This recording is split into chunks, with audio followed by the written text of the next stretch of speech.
after Gaza's doctors under attack on Channel 4, we've just all witnessed.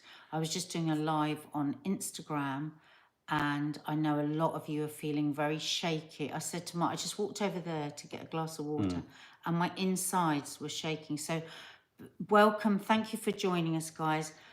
First of all, if we could ask you, please, please, please, to share this video. Hit the subscribe button, but what's much more important to us is that we share the video, you share the fact that you've seen this, you share a link to the actual program, because my God, that was important tonight. It'll be on the Channel 4 iPlayer. Yeah, absolutely. Do subscribe, because we will be following up. I'm sure there will be gyrations after a documentary like this.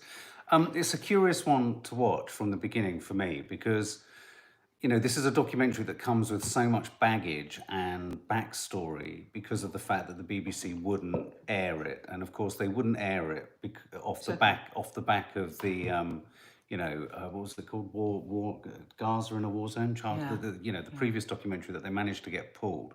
So this documentary has sat in a sort of limbo hinterland, and so watching it, I couldn't help but look at it with such a kind of sharp kind of magnifying glass over all the aspects of it that what I'm trying to say is could leave it vulnerable, or could leave it. Now, of course, you may have heard when you were watching it, there were many lines in the commentary to, give presence and space to the atrocity of October the 7th that happened. But I think one thing that stood out starkly to me in this documentary is that absolutely nothing that happened on October the 7th, or that's been said by any of these medics, has the response by Israel been proportionate in any way, shape or form. And it's about proportionality. We as a channel said on October the 8th that October the 7th was a devastating event and a devastating moment. So, and the fact that the documentary dealt with that was important. And throughout, it dealt with the complications of the politics, and it dealt with it in a way that had to be dealt with to get round the likely people that would seek to kind of undermine the making of a documentary like this. And I think it's proof that I think what was strong about this documentary was it was proof and a strong argument as to why the original documentary with the child who was related to a member of Hamas, should have still been run. Well, it's interesting, Mark, because lots of people are coming up here saying disgrace to the BBC. And in fact, that was one of the first things we said to each other, wasn't it, within the first few minutes? Because all you could see was that this is so devastating. This is such clear evidence. How could the BBC say that they couldn't show it because it wasn't impartial? I mean, I think also, and it also proved that all of the other channels and all the other news gathering services that have kind of, it's felt like they haven't been able to show us the footage. This documentary shows us it all. We saw footage in this that me and Nadia were very, very familiar with, stuff that we haven't chosen to show on our channel. We haven't shown quite so explicitly on Instagram. You know, you got a good, healthy, unhealthy dosage there of the live streamedness of this genocide. And I think the really important thing to remember here is this is what's happened. You know, they've gone for a go safe topic. They've gone for medics. You know how we have this strange hierarchy where you can talk about children, just about. You can talk about children and women, can't talk about the men.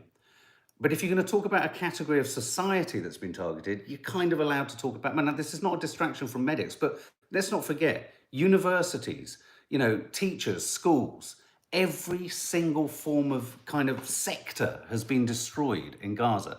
And I think the program makers were wise to go for something as vital and as critical as the medical sector and the medical, and the fact that they began with the most chilling footage of all, which I thought was so, not clever, because that suggests sort of underhand, but it was so impactful. That boy apologising to his mum for taking a job that put him in danger. My God, praying. And what you know when you're watching that footage, if you know the story of those medics who were targeted, hunted down and shot by the Israeli Defense Forces, is that that footage would never have seen the light of day. We would never have known the truth of that story if we'd just gone with the IDF's version of events. You know, that video, that footage was exhumed. So I think Let us never forget as well how the BBC reported on that, the headlines that they gave. Do you remember? It was a mistake. Do you remember? It was absolutely disgusting, the headlines. But listen, guys, just let's just get a bit of how people are feeling, because I'm a bit, if I'm honest, I'm a bit like, I feel like I'm a bit underwater. I'm not really taking anything in, because as I was just saying over on Instagram, and we were saying, Mark, weren't we? We've seen a lot of these images and videos on our phones, and unwilling to share them on Instagram because I can't bear to see people humiliated. The humiliation of being stripped down to their underwear, tied up like animals, the distressing shots of children with great hunks and chunks out of their limbs, peeled. all those Bodies things that peeled. we have been watching non-stop, really, haven't we, Mark, through the last couple of years. And sometimes you can even doubt your own sanity, because so much of the world that we move in does not care. And in fact, looks at me, people that I've known for years look at me a little strangely, because I'm really quite into this Palestine thing. And so to see it up on a big TV screen, you know, on Channel 4, It was really it's arresting left- watching it on a large screen. it's left me feeling so many mixed emotions, like validated, but also totally prepared that we will not be validated at all. You know, that highly likely that tomorrow the newspapers, the news shows will still be talking about Glastonbury and deciding on whether a flag was picked up or not, whether the words about the IDF were violent or not, were they going to incite violence or not. And I feel almost terrified that if tomorrow again there is not a whisper, not a shift, how will we talk tomorrow about this? For a fact, it's come up in the comments. For a fact, people will dismiss this because some of the doctors supported, you know, what Hamas did on October the 7th. Everyone has to understand that October the 7th has happened in a continuum. This horror story of the occupation and the oppression of the Palestinians didn't start on October the 7th. October the 7th wasn't day one. Now, no amount of Hamas can support, justify, or validate the most disproportionate use of violence against a population and a targeting of an entire medical establishment. They discovered no absolutely compelling proof of any of the Hamas structures that were in the hospitals. Nadia made an interesting observation. The footage of when they thought that hostages were brought in, it was a telling contrast how hostages were being brought into hospitals potentially to be looked after or made to feel better, whereas most of the Palestinian doctors, medics, health workers that were taken by the Israelis were tortured, were held in solitary confinement, were stripped, were anally raped, were taught, you know, absolutely. I mean, even in that, there's a kind of tilted kind of comparison. My point was, why are you blowing up the hospitals if you think the hostages are in there? I mean, we've had this non-stop for 20 months. Those poor hostages are being starved and blown up in the same way that the Palestinians are. I mean, just this insane bombing when they can, we know, because they are the most whatever army, we've heard everything about what sort of army they are, you know, why when they can target, they've got all the best, the worst, the very finest bombs, they can track a mouse. How come they're blowing up whole apartment blocks because there might be 4 or 5 doctors in there? I think I understand why so many of the hostages' families are incandescent with Netanyahu and with the government's procedures, because of course they feel very strongly that Netanyahu and the government don't give a damn about their hostages because they're being treated in exactly the same way. Blanket bombing, starvation, dehydration, So, And yeah, and it's a war crime to render an entire nation's hospital medical institutions unfunctioning, and to or starve them. and well, yeah, and starve them. But it is an absolutely defining part of all of this. No amount of what's happened with the Israeli propaganda has been a drip force fed effect in the Western media and Western populations of saying that the word Hamas justifies any amount of absolutely appalling behavior and appalling devastation That is and Bonita. genocidal action. It doesn't. It can't. Because I will use the parallel one more time.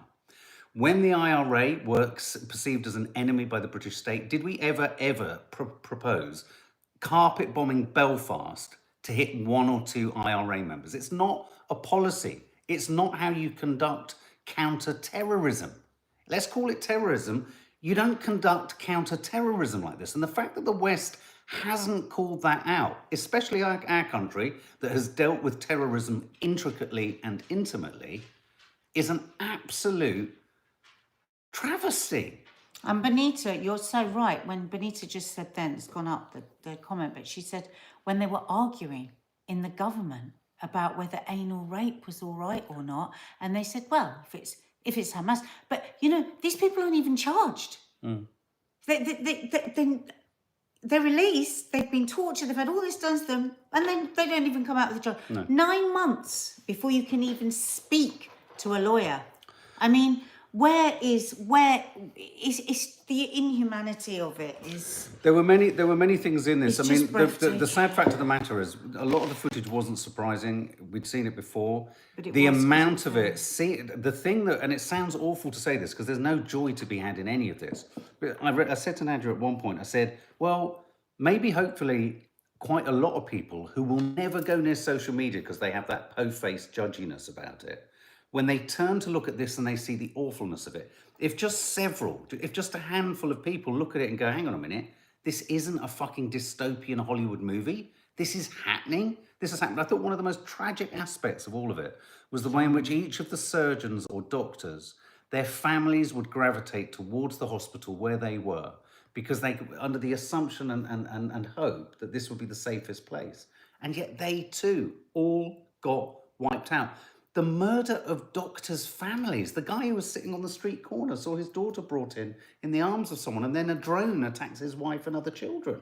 I mean, I remember last year talking to my charity, and they were like so upset because it was the last specialist paediatrician in northern Gaza. He had his 4 children he'd sent to the south to stay safe. And you remember that morning when I got that message? Anyway, he'd been called, he was just going through a checkpoint, and he was abducted by the IDF, and he was just taken, his poor wife and kids. And when eventually they did get a lawyer in, which was much earlier, it was ages, but it was still, that they said to me it was still like much sooner than they thought. And straight away they said, there was signs of torture and everything. And I remember just wanting to throw up because it felt that much closer because it was the charity that I knew. Of course. And yet watching that again tonight, I was just thinking, where is he? Where is he? What is... Oh my God, my God, God. You know that story, that moment where that lovely man, where his block had been attacked and where his 3 brothers were all doctors. My God, what a mistake that is to have so many doctors in one family. The IDF aren't going to like that, are they?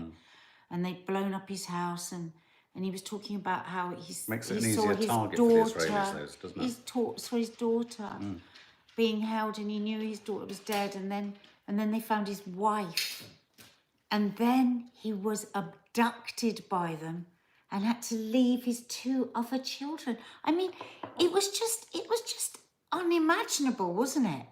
We were all, I'm sure you guys as well were just Not sitting only there saying, not only I can't unimaginable, fathom it. but for me, one of the most haunting sections in it was the voiced by an actor, the whistleblowing doctor, I know. who very calmly described a scene that was like a scene from a movie like The Marathon Man or something. A true torture, and the most chilling detail that he gave about not administering painkiller to any of the Palestinian prisoners was the fact that they would be blindfolded, so they couldn't connect with anyone's eyes, so they were just a number. What does that remind you of? This was frighteningly close to what we've heard subsequent to World War II. Frighteningly close. And are we looking at? And let's what hang about on, the hang on. big Just one pits? second. Let's just name it. Hurt people, hurting people. You know, hurt people, hurt people. And it feels like there is deep, chilling, echoey reverberations here in their treatment. And you're right, the black sites, It's that pit where they were being photographed, this weird photographing people, with a soldier just stood back and filming these men. You should have some respect for older men, doctors. You've got them standing there in their pants, and you feel I mean, we don't. And what about the know. We don't. what about Hang the on a Amnesty minute. Hang on a International minute, let me woman? just finish. I shouldn't say what they are thinking, because actually halfway through this documentary I said to Mark, I'm sorry, there will be many of those IDF soldiers that are doing these heinous things, right, who are devastated, because I'm sorry, most 19-year-old 20-year-olds don't want to be doing that, do they? You have to be seriously brainwashed to be able to treat other human beings like that. I mean, that huge ditch that they dug with all those people standing in it. I mean, But then there was the Amnesty International woman who used that quote. She described the black sites, or these places where they would gather, the Palestinians, and sort of extrajudicial, isn't it, sort of treatment. She said it was a drop in an ocean of horror. She felt she'd found a number of places. It was just a drop in an ocean of horror. What you've got to also understand here is so much of what we've seen, which is more than that's been shown in the mainstream media, has been entirely constrained, constricted, and controlled by a country that has prevented all international coverage and the ability of any neutral bodies being able to go in, examine, and interrogate any of the kind of crime scenes, essentially. We've been able to have no objective analysis of crime scenes, and that lack of international objectivity in certain situations is where the Israeli government and the IDF can exploit that ambiguity by forever saying there was a tunnel here, or there was a this here, or there was an operative there. It's easy to say. And I'm sorry, the Hamas argument has vaporized a long time ago, because when you flatten an entire country, you don't have Hamas as an argument anymore. You flattened the country. Your Hamas argument isn't working. It didn't work. It never did. But, so what I'm saying is, imagine what we don't know. Imagine all the numbers and statistics and all the images we haven't seen, because the vast majority hasn't been seen. That's the bit that frightens me. It's like an existential fucking apocalypse. It's just terrifying. Terrifying. Zoe, I won't be sleeping tonight. Can't get the images of those kids out of my head. can you imagine what those kids, What the they've got kids used that have to. to see? I mean, just the faces of just horror. Anita Amor, absolutely. A small window we can peep through. We'll never get full knowledge of what's happened. And interestingly, looking at the kind of historical kind of precedent for this, when, the atrocities and awfulness of events like World War II finally came out, everyone was keen to get their cameras on it. Miss Anne Harriman, again today, a really important point that he made. Do we actually want Western journalists going in there? Because they're not trustworthy. Well, no, but his point is the one that we've spoken about. It's so damn racist. No, it is damn racist. That the only people that you are going to be, the only information official that has been given to us over this last couple of years is whatever the Israeli government give. Yeah. So everyone keeps banging on about, giving both sides impartiality. What? I love what What? When we've only been getting, so now, it will be like if they do ever let Western journalists in and then they reveal everything that we've been watching anyway, then it will then be credible. It's deeply racist. Zach makes a good point. Also, when the IDF conveniently unwrap a pistol, I mean, do they think everyone's stupid? I just want to make a quick comment. I know a number of people have said Hans Zimmer took his post down. I can tell you exactly why that is. He is contractually bound to the promotion of Warner Brothers' Formula One movie. The reason he pulled it down, he was probably in breach of contract and he had his wrist slapped. The only thing you can say in his defense is he got the message out there. I think he had to contractually pull it down. Let's read out a few other. Yeah. So guys, what are the feelings that you're left with, or what particularly stood out for you and hurt you, or was like an eye opener to you? Just want to know how. Diana Gorey, the doctors are heroes. So ashamed that this is happening and our government is not doing anything. Shame on the BBC not showing this. It's aiding it. Do you know what Starmer should do tomorrow? There should be a statement in the House of Commons about this.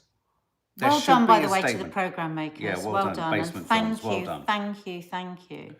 Victoria Moore, I tell you something, the world is going to see this truly one day, and I pray I can tell my grandkids I was on the right side of history. The man with his kids and his wife, Michelle Heyman. And that's a really good point, because we've all been watching this on Instagram.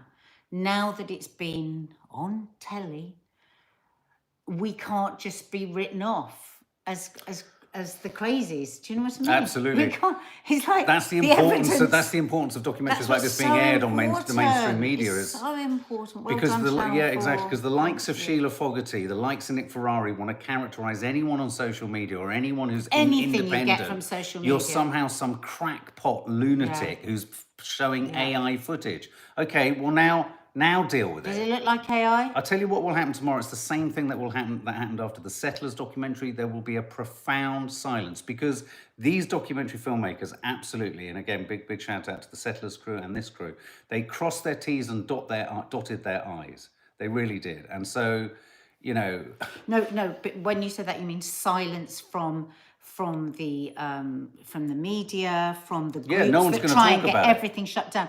But the people will talk like they did after the Settlers. I mean, the Settlers shifted things, really shifted things.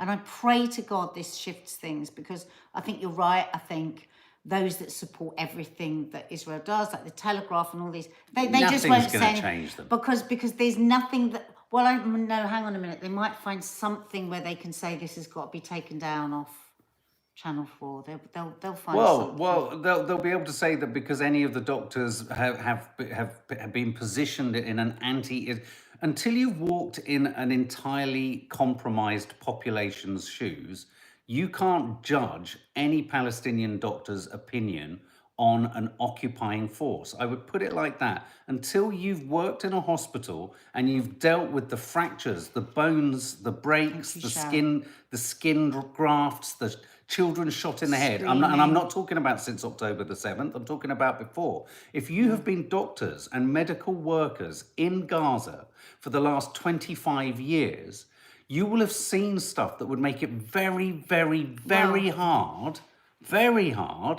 to get on board with Israel as somehow being honourable. Put it that way. And I think it's important to say that. That's not contentious. It gives you context. And one of the things that Zionists and a lot of the Israeli lobby and the governments of Israel and the governments of the UK and America want zero airtime given to is context. They don't want it because it doesn't speak to their truth. So, it's a really important thing. These doctors didn't start dealing with these atrocities on October the 8th. These doctors and medics were at the absolute sharp end of an occupation for decades. Shilly, utterly heartbroken. I've seen most of this footage on my phone over 600 days, but seeing it on the main channel Yeah, and it's knowing weird, the isn't it? deniers are oblivious, maybe watching, this gives me hope. And somebody there said, anyone that watches this now that sees any of this can't ignore. Yes, you see, once you've got consciousness, Yeah, it's very difficult to shut it down, isn't it? yeah. Mr. But Azaz, would any of those people have watched it? People that want to just... no, they'll avoid it. They'll circumnavigate it. Starmer's cabinet will have all avoided watching this documentary, I promise you. And his aides and assistants will just keep their eye on the headlines. And if something comes through, they'll have a comment on that. That's it. They won't watch it. Mr. Azza2302, unfortunately, nothing felt new. It reconfirmed all the devastation we knew, what was going on. Humanity has truly failed. And we have leaders in place who turn a blind eye. Modtel, I hope Starmer, Lammy and Nandi are watching this. Do they not understand when the reckoning comes, they are on video complicit and their children's children will see them and be ashamed? You're absolutely right. Does that not filter into their DNA? The suffering is unfathomable, says Jean McCrogan. We can't look the other way. Nothing justifies what's happened. Nothing. That's the problem. And if you're either someone who believes that or doesn't believe that. And if you don't believe that, I can't talk to you because you don't have a heart. Tony Loza, I can't help but think of Dr. Victoria Rose. Yeah. This is going to be an extremely tough evening for her, as well as feeling some comfort that it was aired. I hope she is okay wherever she is. And that's the other thing, you know, the disrespect by the BBC of the programme makers that will have had to have built real trust. Every single person that was involved in that took a risk to be involved in that. And that could have just been buried. That man at the end that did actually get taken away. Oh, I know. Oh my God, they don't even know where he is. They don't know where he is. And what about the lovely doctor who was talking to the emaciated child and said mangoes and fruit, knowing mangoes and fruit ain't coming from nowhere. And then when he broke down, when he remembered the torture that he'd been put through. It's funny how it can be in different testimonies, different people. That's why these documentaries are so important. For different people, the way in which someone shares their testimony of something will resonate in different ways for different folks. And I think his moment, which was totally non-verbal, he paused, he put his hand, he said, please bear with me. It told you everything. It told you everything. Well, that broke us, didn't it? That was another breaking point. What for you was the most difficult point, do you think? I think the most difficult point, well, unfortunately, absolutely none of it was surprising. We've been up against it too fully for any of it to shock and surprise. I think, what did you say? What was the most important? What was the most difficult? There's something that really sticks out. I think the bit that sticks out for me is the absolutely sinister description of the doctor whistleblower. The thought of, and then they had the testimony of that other guy. That was new. Yeah, and they had the testimony of the other guy who said, the medic came in and said, I will kill you. You're a terrorist. You're a murderer. The youngest soldier that was saying that they were rewarded if you went, they couldn't wait to get in and torture them. No, I couldn't get my head around the Israeli medics that were fine with letting them die. I just thought, what the fuck? It was just that whole side of it was punishment thing. Which bit for you was the kind of most? Oh God, so many. I think maybe when that doctor said, forgive me. And he'd been describing, because the most baseline that happens to everyone is that they stay in the stress position for the entire time on their knees. Okay, so that's just base level. And then they layer up with the torture. But, you know, I would suggest to people to just try and stay in that kneeling position for 2 hours. When he said that, I just thought, I can't do it for 5 minutes. No. Months. No. You know. A number of people are sharing their bit. Mary Clark says, and you're absolutely right to remind us of this, the Israelis watching through telescopes as the bombs hitting Gaza. This was from Siderot. The settlers jumping up and down with joy. What the fuck is that about? The settlers have gone deranged, even more deranged in the last couple of days. I keep saying to Mark, we need to just talk about the settlers again. So doctors aren't allowed to feel aggrieved about an occupying force, but settlers are allowed to jump up and down with glee when hospitals are being bombed and people are killed in front of them. Should we talk about Glastonbury? Oh no, let's not. Yeah, no. Let's talk about Glastonbury. Yeah. Also- should we talk about Glastonbury? Because that's probably the most important thing Yes, to yeah, be no, talking absolutely. about. Also, just to stress, tonight this has happened. This documentary has gone out on the same night, and I do think there's a connection. I said this on my Instagram post between the chief cardiologist at the Indonesian hospital that was featured. He was killed today, and his family. I can't help but feel that there is a sort of pernicious punishment that some culture secretary in Israel is watching the output of the West and is deciding on who to kill. I tell you, it wouldn't surprise me. We're seeing so much cruelty that nothing would surprise us. Can read this one, Mark? Yeah, Oxidus Magicus. The doctor who lost almost all his family and then thought they were safe outside and were then hit by a drone was devastating to me. Absolutely. Those drones, man. They are terrifying. The children are so terrified. They're just so, and they never stop hearing those drones. Miss Anne Harriman was saying to me when he went to Egypt to do some work with the kids there, and he said they don't stop hearing them, and you have to say they're not here, and they hear them day and night. They can't sleep because they've heard them day and night for the last 2 years. Tara's Kamali, similar point to me. I was disturbed when they said that surgery was done on a patient without anaesthetic and patients were blindfolded to take away the humanity of it all. Awful. Just awful. But guys, look, we really want you to keep the conversation going, keep sharing. Consider this a safe place and space where you're not going mad to share in the insanity and awfulness of what we've witnessed. In a very different way, we have a really compelling story that you can also check out on our channel, which we uploaded earlier this evening, involving Dr. Nadeem Crow, who has gone through an NHS emergency doctor who's gone through his own is going through his own gagging process of not even being able to express his horror at the genocide. So do go and check that out. I'll make sure that it pops up as a clip for you to be able to watch. Being an NHS emergency doctor for the last 15 years, and the way that he's been treated is just, well, it's just an absolute disgrace, especially when we're so short of doctors. But it's all Kneecap's fault. Yeah. Should we talk about? Maybe. Should we talk about Glastonbury? Yeah. Maybe. Do you know what? I'm so outraged. Yeah. I'm outraged. So am I. Yeah. Oh. On that note. So let's see tomorrow, folks. Let's see tomorrow if this is discussed, how it's discussed. It will be so interesting to pick through the headlines, to have a look at the wording of things. Yeah. So join us tomorrow for Coffee Moaning. Do we know what time it's going to be yet? Probably 10:45. So probably 10:45 tomorrow. Yeah. We will go live and let's all have a little look at how it all pans out tomorrow. But again, thank you so much to the programme makers. Yeah. These documentary makers, the same with the settlers, you know, the two pivotal moments, crucial. So that's why documentary is just so important. Shame on the BBC, which sounds like, according to this petition today, the BBC is entirely compromised internally. I don't know whether they're blaming documentaries for impartiality. The BBC is struggling with impartiality. So the programme makers, leave them alone. Yeah. But listen, could I just ask you just quickly, because as I said earlier, Mark and I within the first few minutes like, oh my God, how are the BBC going to justify themselves? Did you kind of feel the same? Were you quite... Was that kind of sticking with you? It's like, were there more and more questions about how the BBC said we can't show this?